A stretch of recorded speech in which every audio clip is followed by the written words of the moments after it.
Yeah. 3 dirhams? That's too much money. I'm not a tourist. I actually live here. Just give it to me for 30 dirhams. Okay. Shukran. What's up, guys? Welcome back to my channel. So I'm here today to talk about The Real Housewives of Dubai, Season 2, Episode 3, Don't Cross the Caro-line. So be sure to like, comment, subscribe, and let's jump right into it.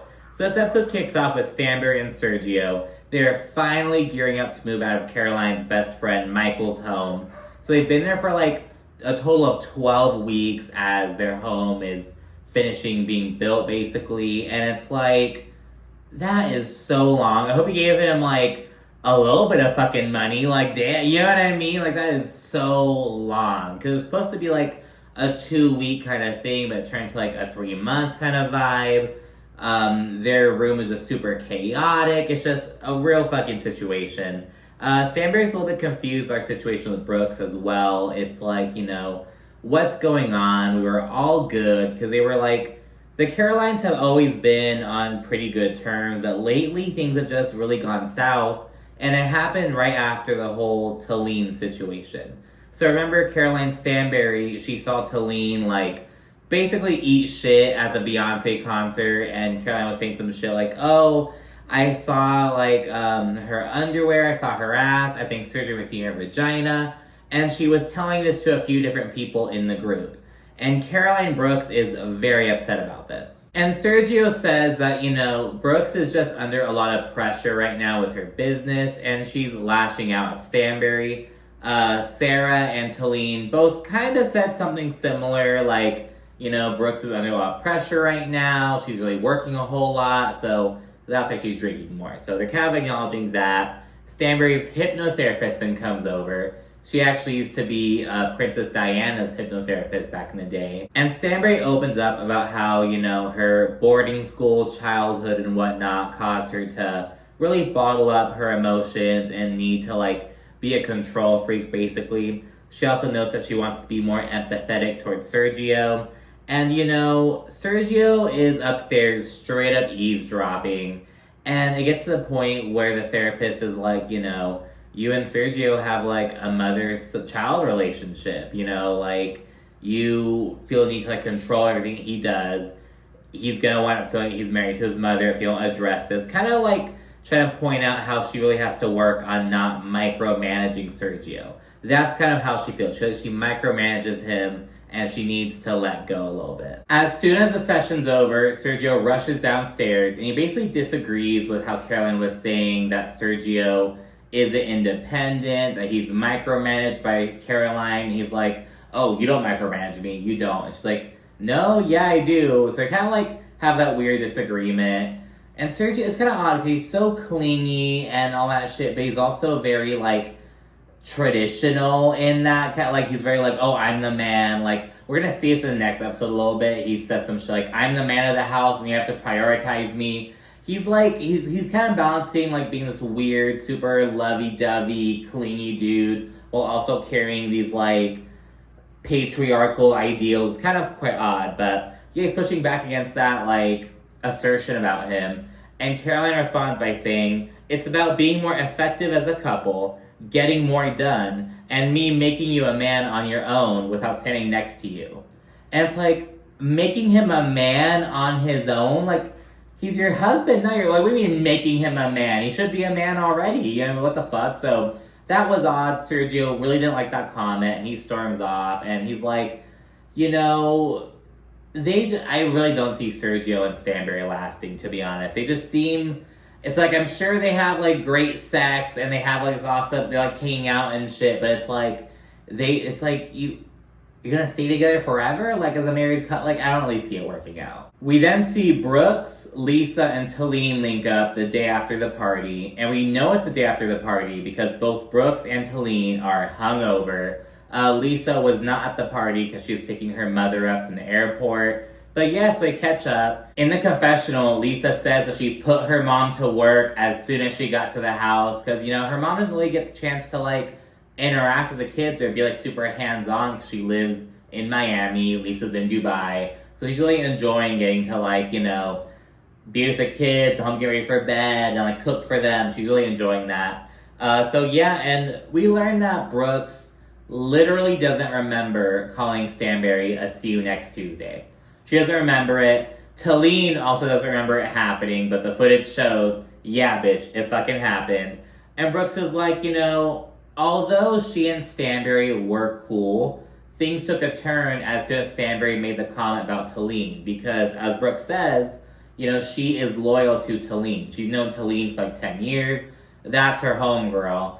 And it's kind of like, you didn't have to get involved in that shit, though. You could even just tell Stanbury, hey, I don't appreciate this. I don't think you're talking about it. Boom, nip it in the bud. But just as Talene says, it's like it looks like there's something more going on. But Brooke says, no, it's just that, it's just about that. But it does seem like there's some type of odd resentment going on. Lisa agrees with this assertion, and she claims that Brooks is actually jealous over, Stanbury cozying up to Lisa and Ayan. And this isn't the first time this comes up. Stanbury says the same thing later on.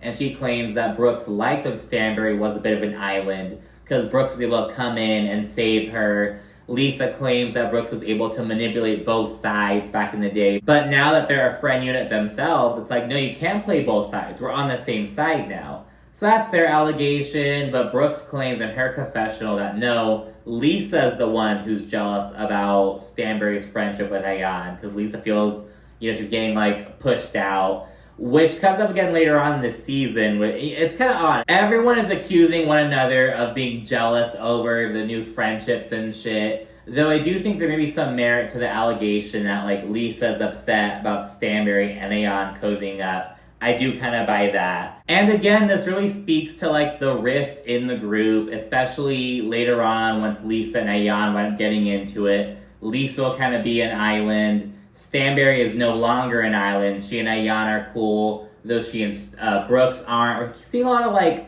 movement kind of going on. I'm kind of intrigued by it. But anyways, we then see everyone getting ready for the good riddance party that Michael is throwing Caro-line. He is so ready to get them out of his fucking house.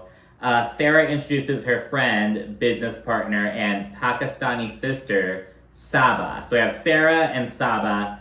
And yeah, I kind of like her so far already. We're seeing her kind of share her opinions. And I think what makes a good friend of is when they can, they're not afraid to be their own person. So over on Potomac, everyone really liked Ascala Davis because she came on through Robin Dixon, though she had her own friendship that formed with Wendy and Candace, who weren't as cool with Robin and Giselle. She kind of was doing her own thing with that. She had her own drama with Mia Thornton that was not shared with Robin. She was her own person, you know what I mean? And people liked her fashions and all that shit. So I kind of like that. Saba, we're really meeting her, but she was kind of going against the grain with Sara and Talene. We'll get to that in a little bit, but I kind of like her so far. And it looks like Saba is already taking aim at Ayan because she sees her waltz in, being super ostentatious, being the center of attention. And she's kind of nah, because they live in Dubai, you know what I mean? With all the fucking, the type of people that Dubai attracts, you know what I mean? You see that all the time, the very, name brand, glitz and glam, all that shit. And Saba, because remember, she's Sarah's friend, they probably seem to share that kind of it's not really my thing. Like how Sara was the only one to be I didn't go to the Beyonce concert, not my thing. Or I wouldn't want to live on the Palm. It's full of all these showy people. They seem to kind of share that kind of vibe. Whatever. While chit-chatting though, Sara picks up that Sergio is kind of out of it. His vibe is kind of off. Because remember, Sergio and Sara have grown a lot closer. She pulls him aside and she kind of asks him what's up. And we learn that he's still really bothered by what he picked up on from the hypnotherapy session. And it's you know what, bro? You shouldn't have been fucking eavesdropping. Because he said some shit oh, I was going to the restroom and overheard. It's no, you were straight up leaning over the stairs, eavesdropping. Bro, come on. You may have been going to the bathroom and heard some shit, but you stayed there. Don't ask questions that you don't want to know the answer to. Don't eavesdrop on conversations that you can't handle. You know what I mean? That's kind of vibe I'm getting. But yeah, so Sergio opens up a bit. Sara says that, they'll dive more into it later on, but she kind of supports him in that moment. When Ayan arrives, she and Michael, Caroline's best friend she's staying with, they go aside and chit chat, and he kind of vents her a little bit about like, sometimes there's just this tension between them. And it's like, oh my gosh, like he's ready to get him out of his fucking house, basically. So yeah, talk about that. At this point, Saba tells Sara and Sergio that over-the-top people like Ayan just aren't really her cup of tea. When Talene arrives, Ayan tells her, oh, I like talking to you without Caro-line Brooks. I feel like you're actually normal. And she also says some shit like, oh, I'm gonna need earplugs next time we hang out. And it's like, anyone in the fucking group can say the same about you, girl, but okay. While chit-chatting, Caroline Stanbury has a nip slip, and Talene is kind of like, oh, how the tables turn, bitch. Like, tit for tat, tit for tit. Just kind of joking about that. Then, Stanbury tells the group, hey, just so you guys know, I uninvited Brooks over her see you next Tuesday comment. And I have to point out that Sergio was right there when this conversation came up. And as soon as the discussion started, he excused himself. So I thought that was a good sign. You know what I mean? I'm liking that he's picking up on like, hey, you can't fucking, like, you have to let the housewives fucking housewife. You know what I mean? So he's kind of picking up on that. I'm glad to see that. Talene is shocked that Brooks was disinvited, and she doesn't think that it should have gone down like that. Sara also thinks that Brooks was just drunk and that she didn't mean it. She straight up says, oh, it's not that deep.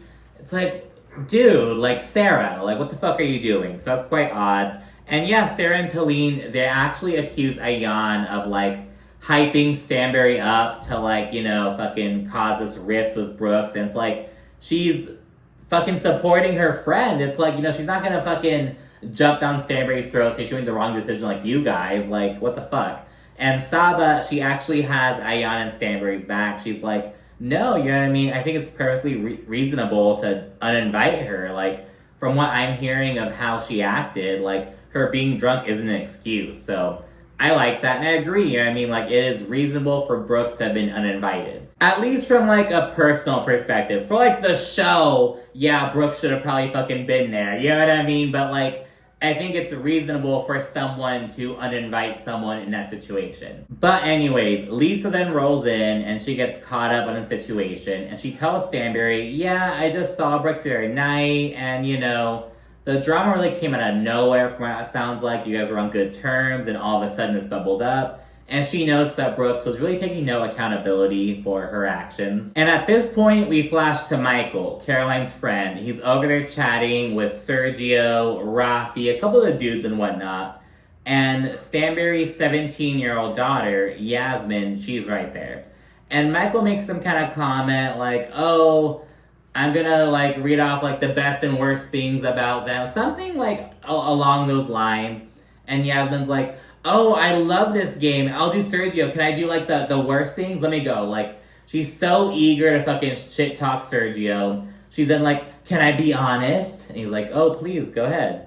And she's like, you're just very clingy. And she says that he follows Stanbury around like a lost puppy. And it's like, and mind you, I'm irreverent, you know what I mean? I'll talk shit, joke around and whatnot. But I think with the intent, like, you can just tell she's just disrespectful. I don't know. And there have been a couple of moments, like, last season, I remember as well, with, like, she would just say things and she'd be like, like, because again, there's, like, a joking around kind of vibe, and they're just being crass. And, like, I don't know, you can tell that she, like, doesn't fuck with Sergio. You know what I mean? And just, like, I don't know, dude. And then we get this hilarious cake that comes out. And it's like with this foot kicking Sergio and Stanbury out with their luggage and shit. This humorous cake. As soon as it comes out, Yasmin's like, I can now fulfill my lifelong dream of biting my mother's head off. And she, like, gets the figurine, bites the head off. Then she bites Sergio's head off and, like, swaps them. And says some shit like, oh, Sergio, you can live out your lifelong dream of wearing a dress. And Stanbury then kind of, like, gives her a look, like, stop it. She's like, oh, I'm just joking around. She's disrespectful. I'm sorry. And it's like, let him take a fucking picture of this. You're hovering over this fucking cake, mouth all open, fucking biting. It's gross.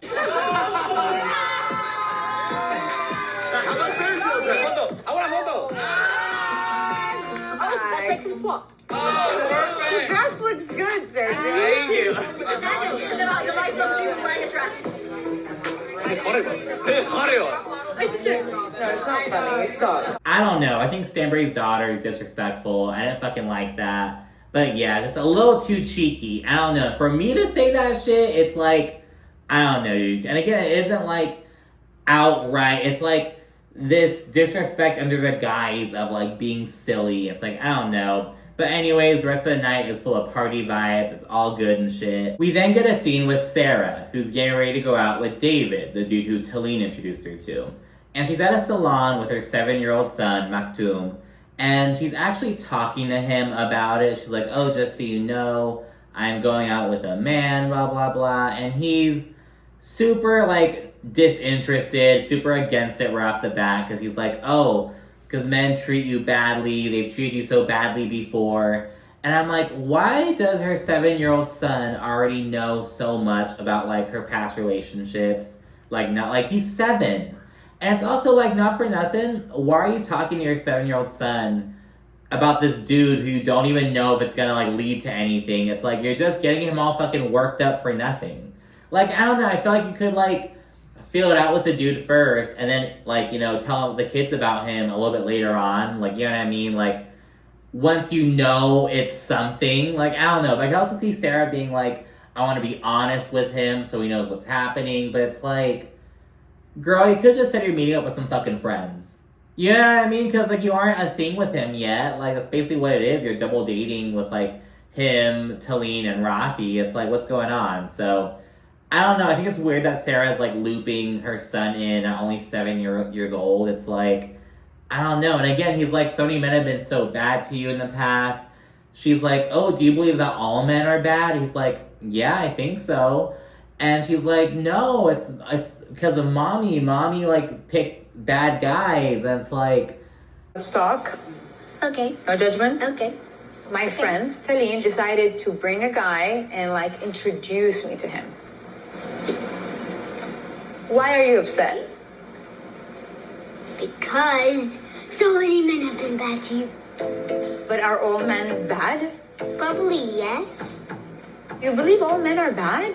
Yes. No. he knows too much. I think Sara, like, has him a little bit too involved.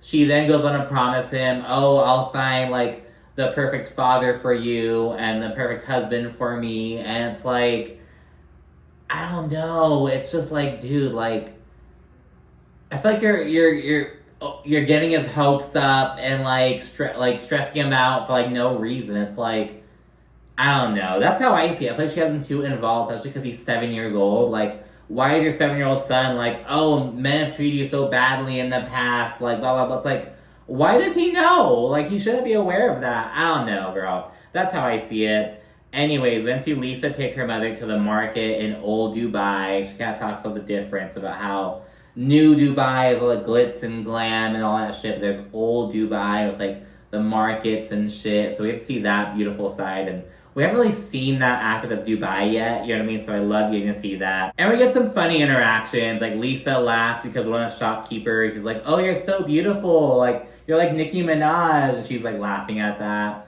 We then get her haggling some of the shopkeepers and whatnot. And she just straight up tells one of them, like, he's like, oh, this will be 53 dirham. And she's like, oh, that's way too much. Like, I'm a local. Like, I'm not, like, a visitor. Like, just give me for 30. And he's like, okay. Like, it's just, like, the little funny interactions and whatnot. Afterward, they go out to eat, and Lisa asks, when are you moving to Dubai?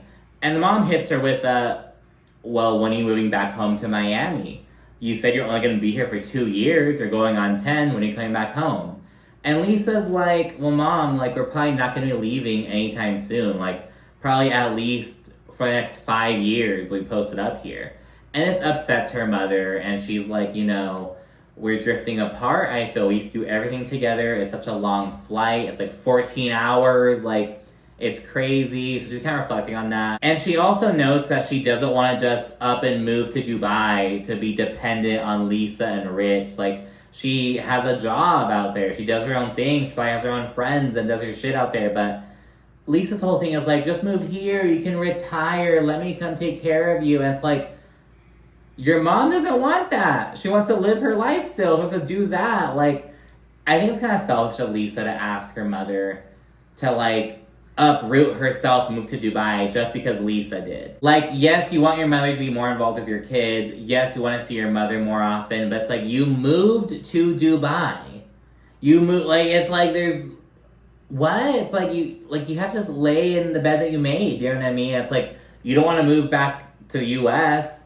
Your mom doesn't want to move to Dubai. It's like, I don't know. And then after, like, you know, seeing how firm Lisa is and wanting to stay in Dubai, her mom's kind of like, I'll consider it. You know what I mean? Like, I guess I fucking have to. But, like, she really doesn't want to come to Dubai. And it's like, you know, she'll have Lisa and the grandkids and whatnot. But it's like she has her life and her freedom and, like, her purpose. I don't know. It's like, and she would still, like, have, like, a sense of purpose. She'd really be, like, involved with the kids and whatnot, but it's like, I don't know, she's still so young as well. I can see why the mom has her reservations, you know what I mean?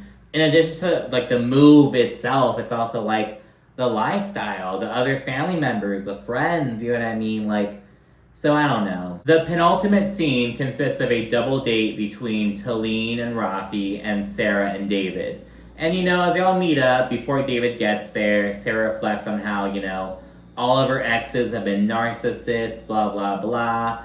And it's like, I bet Sara goes in and she's like, I can fix him.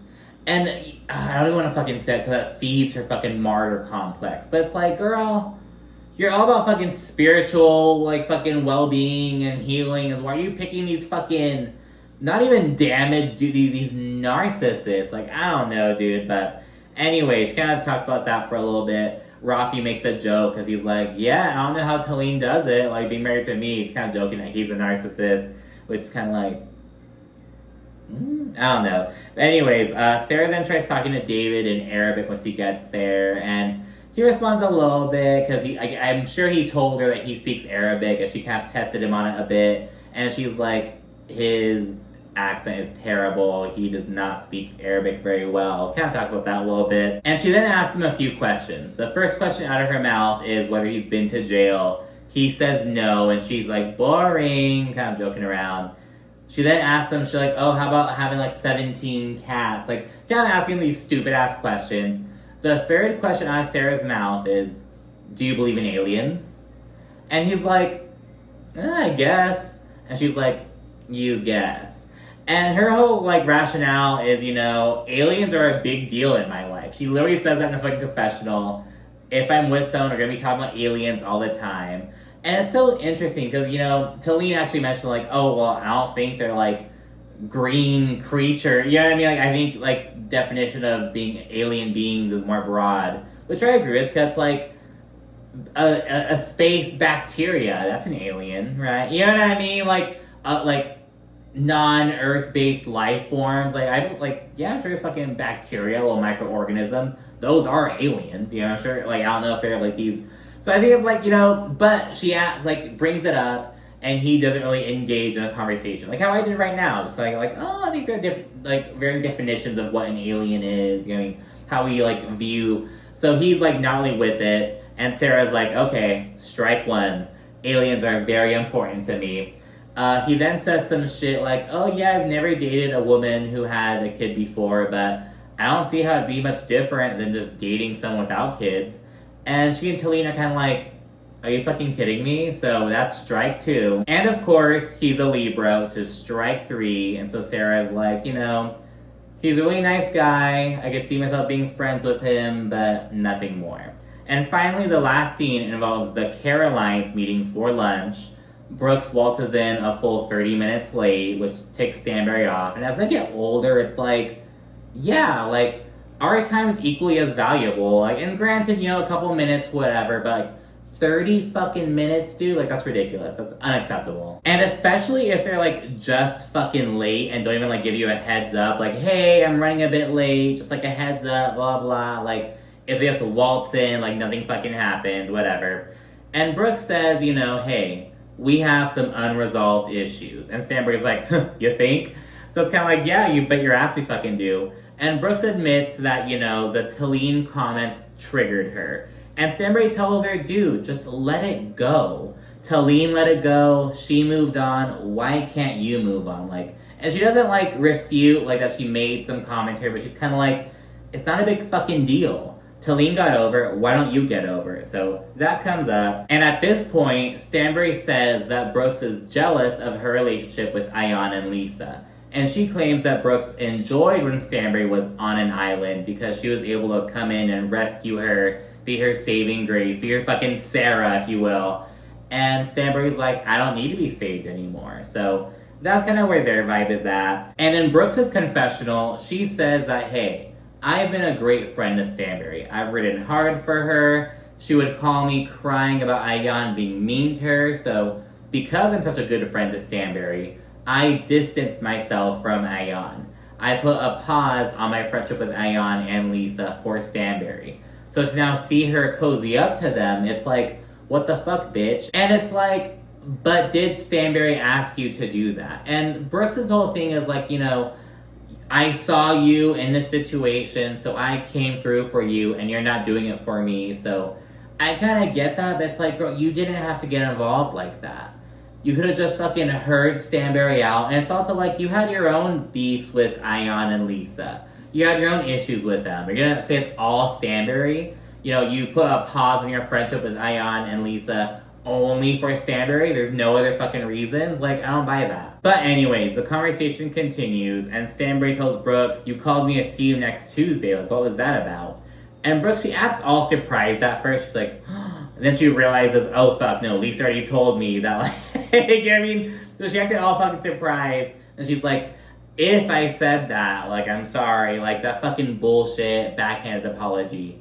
And then she's like, but I mean, we both said worse things in our lives. Like, it's not like you fucking died. Like, it's not a big deal. So yeah, she downplays the fuck out of that. And Stanbury's like, you know, I can be cordial with Brooks, but I don't fucking trust her. And Brooks says some shit about like, oh, Stanbury, you're from the farms of England. You're not Princess Diana. Like, you need to humble yourself. And it's like, not from the farms. Like, damn, like, what? Like, first of all, like, I don't think that's, like, true. Like, yeah, like, I highly doubt that. But it's just odd. It's like, is it because she is from outside of, like, London or other major cities? Like, is that why... Is she from, like, a rural area? Like, some rural mansion? Like, I don't know. That was fucking funny. But anyways, that's it for this episode of Real Housewives of Dubai. Be sure to like, comment, subscribe, and, of course, stay tuned for more.